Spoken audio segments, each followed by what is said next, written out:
জনসংখ্যায় ব্যয়বহুল শহর রাজধানী ঢাকা।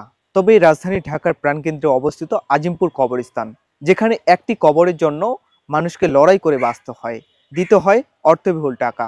সেই কবরের বিষয়ে আজকে জানার চেষ্টা করব এবং আপনাদের জানাবো। ঢাকার কেন্দ্রস্থলে অবস্থিত আজিমপুর কবরস্থান নামটি শুনলেই চোখের সামনে ভেসে ওঠে ইতিহাস, বেদনা আর প্রিয়জনকে চিরবিদায় জানানোর এক স্থানের দৃশ্য। কিন্তু এই কবরস্থান এখন আলোচনার কেন্দ্রবিন্দুর কারণ এখানে ৩.৫ জায়গা পাওয়া এখন দুষ্কর।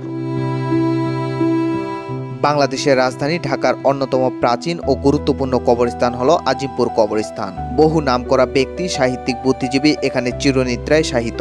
অথচ এই পবিত্র স্থানে জায়গা পাওয়া এখন এক প্রকার ভাগ্যের ব্যাপার। RICL TMX, যুগের পর যুগ স্থাপনা থাকে মজবুত। প্রতিদিনই মৃত্যুর মিছিল বাড়ছে, আর সেই সাথে বাড়ছে কবরের সংকট। অভিযোগ উঠেছে এই কবরস্থানের নিয়ম না মেনেই চলছে কবর পুনর্ব্যবহার ও অব্যবস্থাপনার এক করুণ চিত্র। 2 মাস 3 মাস পরে কবর ভেঙে দেয়, দিয়ে আবার নতুন করে যদিও হাড়-হড্ডি পাওয়া যায় ওগুলো আবার আলাদা করে রেখে দেয়, নতুন করে ওখানে আবার কবর দেয়, ওখানে অন্য মানুষের কবর দিয়ে দেয়। আজিমপুর কবরস্থানের নিয়ম অনুযায়ী পুরনো কবর কমপক্ষে 10 বছর পর খননযোগ্য হওয়ার কথা থাকলেও বাস্তবে অনেক ক্ষেত্রেই মাত্র 3 থেকে 6 মাসের ব্যবধানে কবর পুনরায় খুঁড়ে ফেলা হচ্ছে।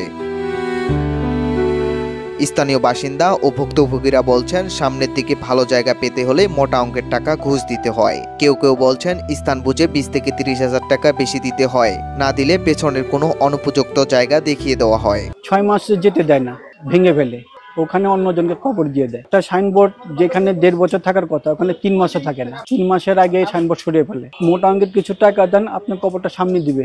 আর যদি আপনার টাকা যদি দিতে বিলম্বিত করেন তাহলে ও কবরটা একদম ভিতরেই দিয়ে যায়। কিন্তু এখানে টাকার খেলা হইতেছে। এই অনিয়ম আর দুর্নীতি কেবল মৃতের প্রতি অসম্মান নয়, জীবিত মানুষের জন্য এক প্রকার মানসিক যন্ত্রণা। তবে কবরস্থানের বিষয়ে সরকার দ্রুত ব্যবস্থা না নিলে বড় সংকটে পড়বে সাধারণ মানুষ। 3.৫ জায়গা পাওয়ার জন্য যদি দিতে হয় হাজার হাজার টাকা, তাহলে প্রশ্ন উঠবেই, আমরা কেমন সমাজে বাস করছি? মৃত্যুর পরেও যদি সম্মানের সঙ্গে জায়গা না মেলে, তবে সেটি আমাদের সকলের জন্যই লজ্জার। সরকার ও সিটি কর্পোরেশনের কাছে দাবি, আজিমপুর কবরস্থানের অনিয়ম বন্ধ হোক এবং যথাযথভাবে কবর সংরক্ষণ ও ব্যবস্থাপনার ব্যবস্থা নেওয়া হোক। সুশান্ত দেবনাথ, রূপালী বাংলাদেশ।